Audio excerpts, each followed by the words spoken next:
Hello students, today we are going to discuss our next topic in the chapter periodicity, and that is periodic properties. There are many physical and chemical properties of elements which show periodic variation with atomic number. वो कहते हैं कि हमारे periodic table में जो हमारे पास elements पड़े हैं उनकी प्रॉपर्टीज़ जो हैं केमिकल और फिजिकल प्रॉपर्टीज़ वो क्या शो करती हैं? पीरियोडिक फंक्शन किसका? एटॉमिक नंबर का। मतलब जब उन्हें एटॉमिक नंबर के बढ़ते हुए क्रम में एलिमेंट्स को रखा जाता है तब एक रेगुलर इंटरवल के बाद उन प्रॉपर्टीज़ का क्या होता है? रेपिटिशन होता है, राइट? उसे कहते हैं कि एटॉमिक नंबर की के चेंज होने के साथ साथ, ठीक है, एटॉमिक नंबर के बढ़ते क्रम में रखने पर एक ट्रेंड सेट हो जाता है, उसे कहते हैं पीरियोडिक वेरिएशन आना। एक जो ट्रेंड है वो फॉलो करती हैं वो। आगे पढ़ लेते हैं। Some of these properties such as valency, atomic size, ionization energy etcetera. ये प्रॉपर्टीज कैसी हैं कि वैलेंसी है, उनमें एटॉमिक साइज है, आयनाइजेशन एनर्जी और बहुत सारी ऐसी प्रॉपर्टीज़ जो हैं आती हैं इसमें। फॉर एग्जांपल जैसे हमने देखा था कि किन एलिमेंट्स को सेम ब्लॉक्स में रखा गया है जिनमें सिमिलर टाइप के क्या हैं?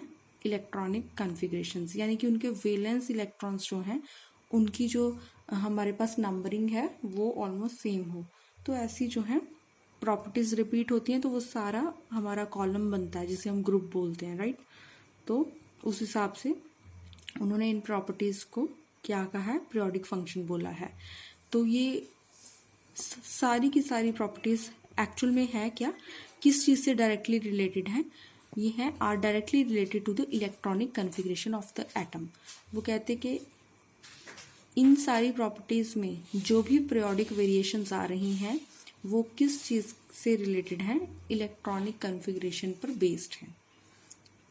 इन सब प्रॉपर्टीज़ की पीरियोडिक वेरिएशंस को देखने के का जो बेस है वो इलेक्ट्रॉनिक कॉन्फ़िगरेशन है एटम का। जिस जैसे आप आगे करेंगे आपको समझ आता रहेगा ये। कॉज ऑफ पीरियोडिसिटी, कहते कारण क्या है पीरियोडिसिटी का? Again recurrence of similar properties of the elements after certain regular intervals. एक तरह की प्रॉपर्टीज का पर्टिकुलर इंटरवल पर आके रिपीट होना, उन्हें किसके बेसिस पे? जब वो किस में अरेंज किए जाएं? When they are arrange in order of increasing atomic number, तो उसे पीरियोडिसिटी बोला जाता है। जब उन्हें एटॉमिक नंबर के बढ़ते हुए क्रम में रखा जाता है तो वो कह रहे हैं कि एक सर्टेन इंटरवल के बाद, मतलब कि 8 या 10 एलिमेंट्स के बाद हर एक 9वें या फिर 12वें एलिमेंट्स की अगर प्रॉपर्टीज मैच हो जाएं आपस में तो उस चीज़ को क्या बोलते हैं? पीरियोडिसिटी बेटा। ठीक है, ये एग्जाम्पल के लिए आपको समझाया है।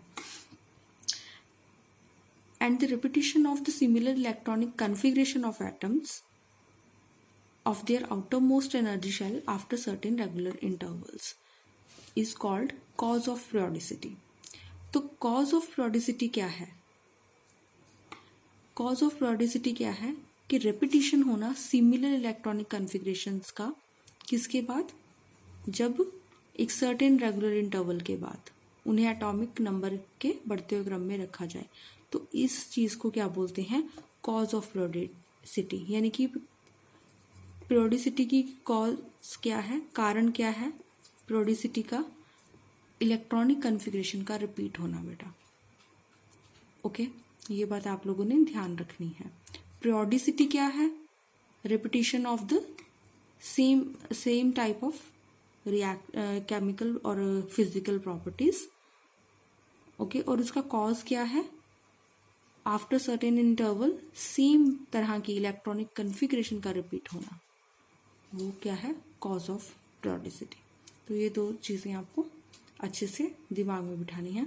उसके बाद है हमारे पास इन प्रॉपर्टीज़ का जो हमारे पास ट्रेंड्स हैं, उनमें सबसे पहली जो हम प्रॉपर्टी यहाँ पे डिस्कस करने वाले हैं वो है एटॉमिक रेडियस। मतलब कि एटॉमिक रेडियस चीज़ों का क्या रहता है, एलिमेंट्स जो एलिमेंट्स के वो एटम्स हैं उनके रेडियस हमारे पास किस तरह से फॉलो करते हैं periodicity हमारे टेबल में। कहते हैं एटॉमिक रेडियस, सबसे पहले हमें एटॉमिक रेडियस को समझना पड़ेगा, उसके बाद हम एटॉमिक रेडियस की जो है वेरिएशंस पढ़ेंगे हमारे पीरियोडिक टेबल में। सबसे पहले हम समझ लेते हैं एटॉमिक रेडियस क्या है। कहते हैं the distance from the centres of the nucleus to the outermost shell of the electron. Centre में से बेटा हमारे पास जो एटम है उसके सेंटर में क्या होता है, एक न्यूक्लियस।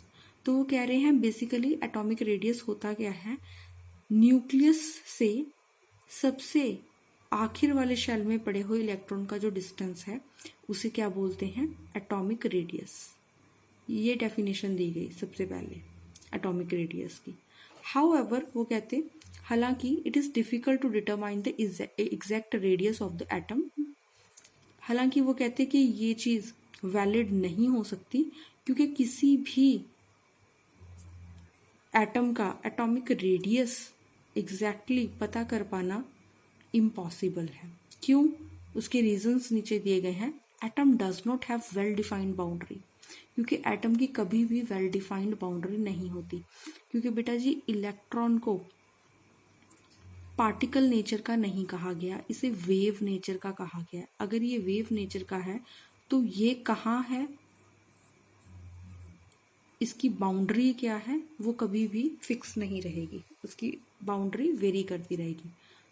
तो अगर बाउंड्री फिक्स ही नहीं है तो ऑब्वियसली हम ये रेडियस के हाँ जी यहाँ पे पड़ा है तो ये भी गलत हो जाएगा। तो एटम्स की वेल डिफाइंड बाउंड्री नहीं होती, ये एक रीज़न है। और दूसरा रीज़न ये है कि it is not possible to isolate an atom, हम किसी एटम को आइसोलेट करके रख के उसका रेडियस माप नहीं सकते बेटा, क्योंकि एटम कोई ऐसी चीज़ नहीं है जिसे हम पकड़ लें और उसका मेजरमेंट लेने लग जाएं। We can't catch the atom. उसके बाद थर्ड रीज़न है atomic radius also changes from one bonded state to another. बेटा आप आगे अपने इन चैप्टर्स में कई तरह की बॉन्डिंग्स पढ़ेंगे, टाइप्स ऑफ बॉन्डिंग। तो वो ये कह रहे हैं कि बॉन्डिंग के बेसिस पर एटॉमिक रेडियस चेंज हो जाता है। अगर कोवलेंट बॉन्डिंग हो रही है तो एटॉमिक रेडियस डिफरेंट होगा, अगर मेटालिक बॉन्डिंग्स की बात चल रही है तो डिफरेंट होगा। तो इस हिसाब से अगर कोऑर्डिनेट बॉन्डिंग की बात चल रही है तो डिफरेंट होगा। तो इस हिसाब से एटॉमिक मतलब कि बॉन्डिंग स्टेट के बेसिस पे भी एटॉमिक रेडियस वेरी करता है बेटा। सबसे पहले हम अब यहाँ पे देखने वाले हैं टाइप्स ऑफ एटॉमिक रेडियस, कि हमारे पास किस तरह की कैटेगरीज होंगी एटॉमिक रेडियस में। तो सबसे पहली कैटेगरी आ रही है बेटा कोवलेंट रेडियस। अगर हमारे पास ऐसे एटम्स हैं जो आपस में कोवलेंट बॉन्ड बना रहे हों। कोवलेंट बॉन्ड कैसा बॉन्ड होता है, जो दो एटम्स की शेयरिंग से बनता है। शेयरिंग में क्या होता है कि दो एटम्स के ऑर्बिटल्स आपस में ओवरलैप करते हैं बेटा, तो वहाँ पे क्या बनता है, कोवलेंट बॉन्ड। तो वो कह रहा है कि it is defined as 1/2 the distance between the nuclei of two covalently bonded atoms of the same element in a molecule.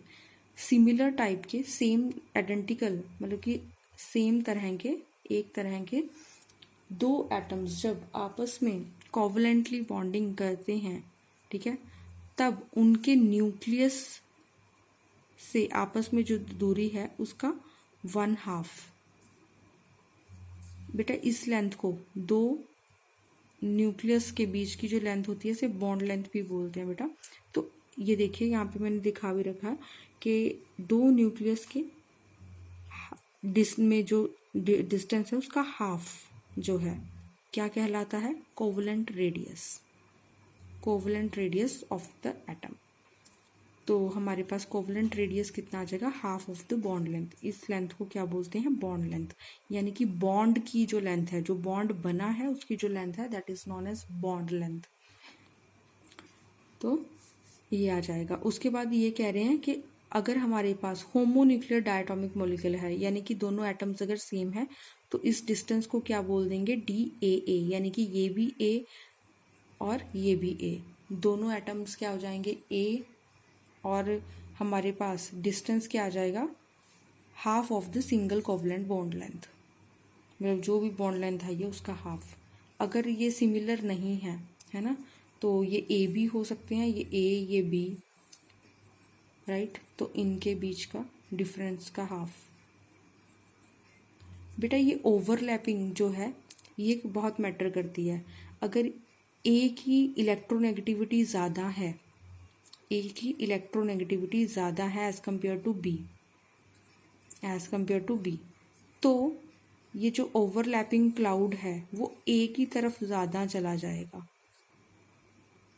As compare to be. ठीक है, ऐसे ही अगर बी ज़्यादा स्ट्रॉन्ग हुआ तो ये ओवरलैपिंग क्लाउड बी की तरफ ज़्यादा अंदर की तरफ चला जाएगा। ठीक है, इस बात का ध्यान रखना। और ये दो टाइप के हमारे पास केसेस बनते हैं, लेकिन आपको सबसे पहले ये बात दिमाग में बिठानी ज़रूरी है कि कोवलेंट बॉन्ड्स में न्यूक्लियस के शेयरिंग का 1/2। ठीक है, बेसिकली यहाँ पे क्या होते हैं, बॉन्डेड शेयर होते हैं, तो ये ओवरलैपिंग हुई होती है बेटा, तो इस डिस्टेंस का हाफ जो है लेना है। उसके बाद है वंडरवॉल्स रेडियस। बेटा वंडरवॉल्स फोर्सेस होती हैं हमारे पास, मतलब they are the intermolecular attractive forces. ये दो एटम्स को अट्रैक्ट करती हैं और एक क्लोजेस्ट डिस्टेंस पे लेके आती हैं, मतलब एक बहुत ही नज़दीक आ जाते हैं, इससे ज़्यादा नज़दीक नहीं आ सकते एटम्स। उस डिस्टेंस तक जब चीज़ें अट्रैक्ट हो जाएं तो वो एक तरह की अट्रैक्शन से जुड़े हुए होते हैं। ठीक है, तो इन्हें एग्जैक्ट हम बॉन्ड नहीं बोल सकते, हाँ, these are just a type of attractions. Van der Waals radius तो हम कैसे डिफाइन करेंगे, it is defined as the 1/2 the distance between the nuclei of two identical non bonding isolated atoms, यानी कि ऐसे एटम्स जो बॉन्डेड नहीं हुए, ठीक है, लेकिन हाँ एक क्लोजेस्ट डिस्टेंस तक एक दूसरे के नज़दीक आके अट्रैक्ट हुए, मतलब कि कहने का मतलब है एक पर्टिकुलर डिस्टेंस तक एक दूसरे से अट्रैक्ट होकर होल्ड करके रखा है इन दोनों ने अट्रैक्शन से एक दूसरे को, तो ये इनके बीच के न्यूक्लियस का डिस्टेंस और ये जो बीच में इनके गैप है ये बेटा साथ में कंसीडर करते हैं इनके न्यूक्लियस, तो इसका हाफ यहाँ पे हमने लेना है। वंडरवॉल्स फोर्सेस के केस में भी 1/2 लेना है। उसके बाद थर्ड टाइप है metallic radius. Metallic radius it is used for metal atoms which are assume to be closely packed.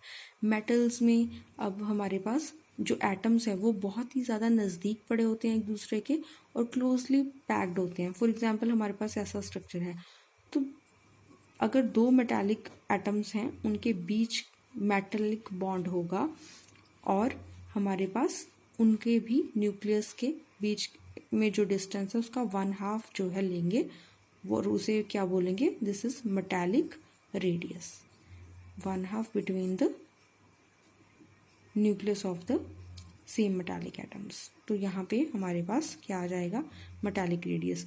तो हमारे पास ये 3 तरह का बेटा एटॉमिक रेडियस है, covalent, Van der Waals and metallic radius.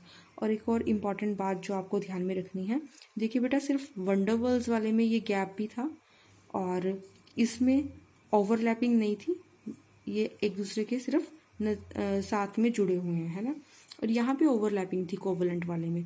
तो सबसे छोटी रेडियस कह लो या सबसे बड़ा रेडियस कौन सा होगा, सबसे बड़ा होगा वंडरवॉल्स, उसके बाद मेटालिक, और सबसे छोटा रेडियस कौन सा होगा, कोवलेंट रेडियस। ये ट्रेंड भी आपको याद रखना चाहिए। ठीक है बेटा, थैंक यू।